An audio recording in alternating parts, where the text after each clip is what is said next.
tens of thousands of people die from suicide every year, and it's only getting worse. Social media was supposed to connect people. You can talk to anyone at anywhere, at any time. Yet, why are so many young adults feeling more and more isolated? This is a graph showing the percent of depression symptoms in young adults. Now compare that to the average screen time of smartphones and social media platforms. Daily screen time and online interaction started to become a central part of their lives.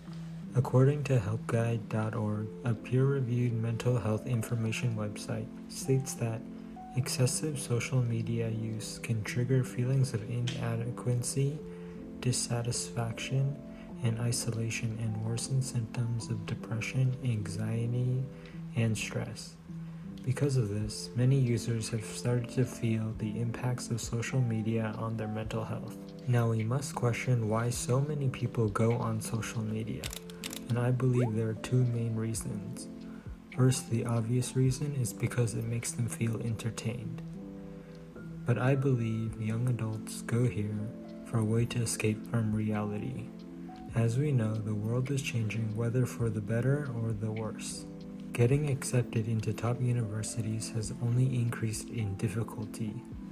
Jobs are harder to get, entry jobs require multiple years of experience, and worst of all, parents put pressure on their children with the need to succeed. It is no wonder they need a place to escape.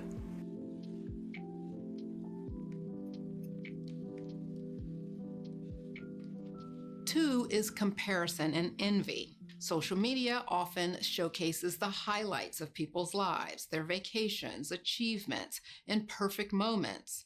And these carefully curated snapshots can make it seem like everyone else is living their best life. And it's easy to fall into the comparison trap, feeling envious and inadequate. We start to wonder why our lives don't seem to measure up or aren't like their lives, even though we know deep down that everyone's life is full of ups and downs. The constant comparison can lead to dissatisfaction, low self-worth, and ultimately feelings of depression. Another reason why social media increases mental health issues is because of a never-ending cycle of addiction.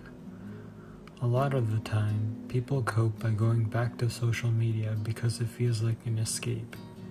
They distract themselves, however, it doesn't really fix their issues, and sometimes it just ends up making them feel worse afterwards. It becomes this cycle for them.